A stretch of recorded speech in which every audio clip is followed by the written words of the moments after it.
In the book, The Time of the Butterflies, written by Julia Alvarez, the story begins in 1993 and 1994 with an overwhelmed Dede Mirabal living in the house where she and her sisters grew up in. She was one of 4 sisters and the only sister that survived the catastrophic regime. That day, as Dede was showing yet another tourist the house, she had a flashback. She remembered her and her sisters gathered up one night, and in curiosity, each sister asked Papa what he thought their future would bring. Maria Teresa, being the youngest one and not wanting to be left out of the conversation, she asked Papa in anticipation what he thought her future would hold. And on page 8, Papa said, "You, Minapita, you'll be our little coquette.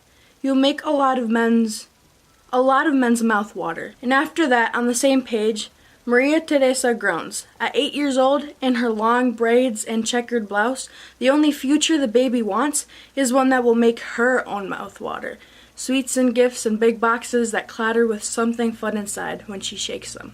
And with this passage, it introduces readers and shows a glimpse of how young Maria was compared to the rest of her sisters and how beautiful she was too. She also strives for an adventurous life filled with happiness and love. And later on in the first chapter, Julia Alvarez decided to reveal how the sisters died. It introduced a touch of the consequences Maria, Minerva, and Patria suffered from opposing the Dominican dictator at that time, who was Rafael Leonidas Trujillo Molina, or better known as Rafael Trujillo, El Jefe.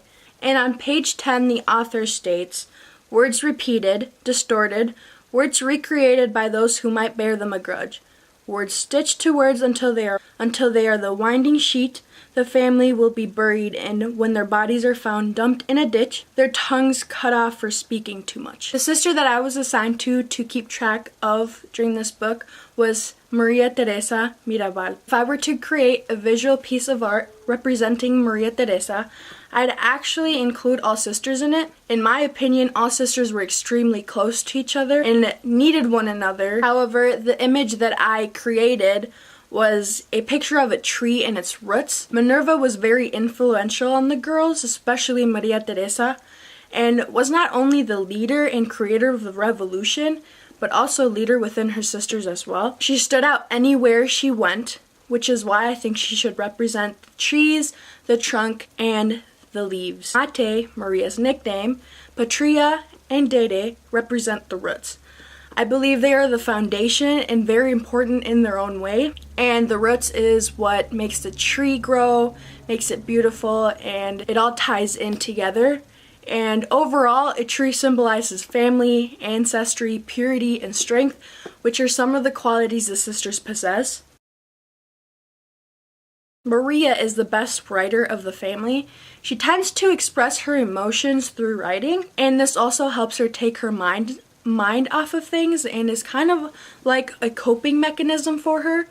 She is also very family driven and would do anything for her family members and people she loved. A small sentence in the book is found on page 121 when Maria says, "She is no good at flowering feelings like I am," which shows readers how talented she is as an author and also how much detail she puts into her writing. A passage that shows where even her family supported her writing was when her sister Minerva guided her to keep on writing things, even in a moment of despair for Maria and being unmotivated to write. And on page 241, Minerva says, "Write it down. That'll help, Mate." "I'll try," she says.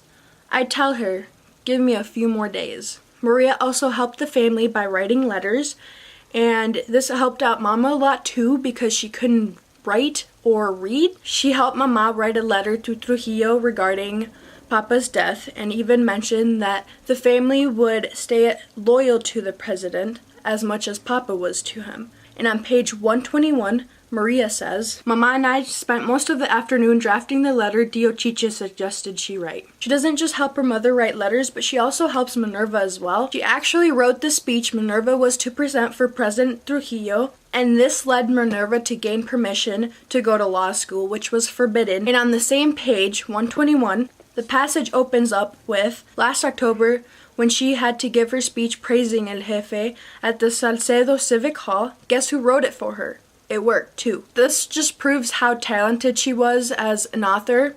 but also how much value and love she had for her family as well. It also gave readers the idea that she was respected and kind of looked up to by other family members because of this. And due to her letters, the family got out of trouble a couple of times with the law and even helped her sister achieve her dreams of becoming a lawyer. While she was super talented at writing, Maria Teresa is seen as one of the more quiet sisters. She tends to keep feelings and emotions to herself and not really share them to anyone in person besides in her diary. Maria is also seen as a fragile character who struggles with anxiety. Every time she gets worked up about something or has nerves, her asthma acts up, which leads her to need her inhaler. As soon as she uses it, she calms down right away. She also struggles to defend herself in certain situations, like when she got bullied by other girls when she first enrolled in school. And on page 31 and 32, Maria wrote in her diary, and you might not know this little book, but I always cry when people laugh at me. This carried on into adulthood when Minerva created the revolution. Her sister persuaded Maria in becoming Mariposa número 2, or Butterfly number 2.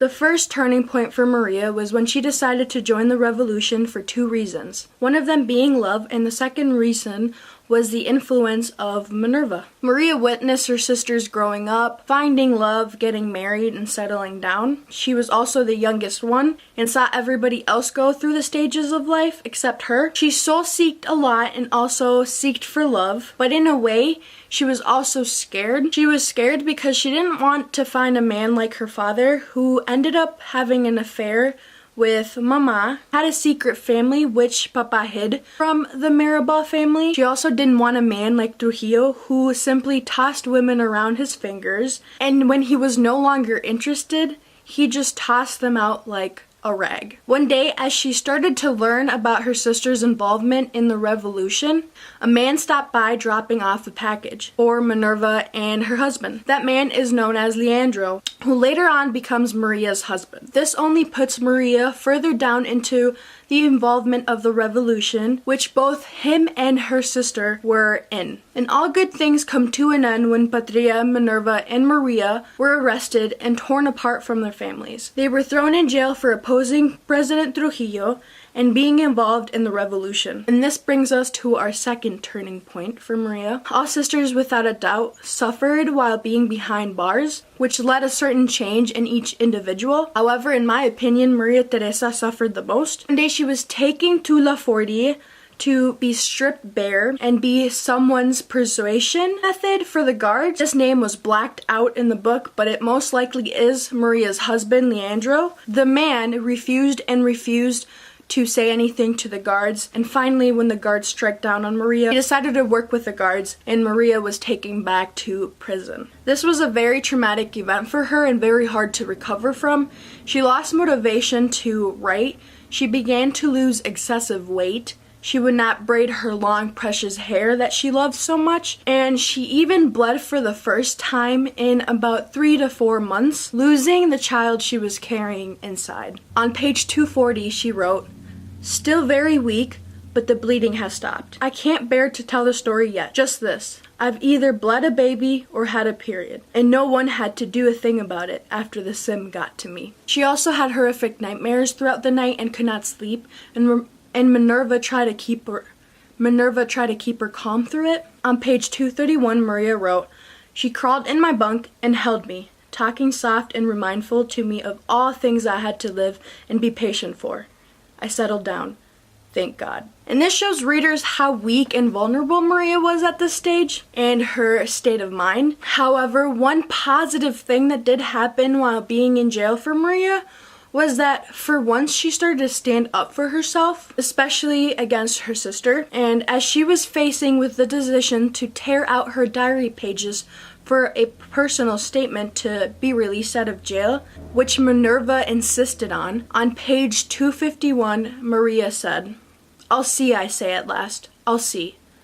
Minerva has never heard such a talk from me. Fair enough," she says. Fair enough. Which leads me to my final point. Maria was a victim who suffered traumatic events while being in prison. We can clearly see as readers the state of mind she was in just through her writing. And after she came out of prison, she became a different person. For once, she stood up for herself and didn't want anything to do with the revolution no more. She wanted to settle down and just be happy with her husband and her child. She wanted her lovely home back, and this unfortunately never happened. And on November 25th, 1960, Maria, Minerva, and Patria were murdered on the side of the road by the mountains like it was nothing. Yes, they spoke too much, but they spoke the truth. They stood up for their rights and the rights of others against a horrifying dictator. Long live las mariposas.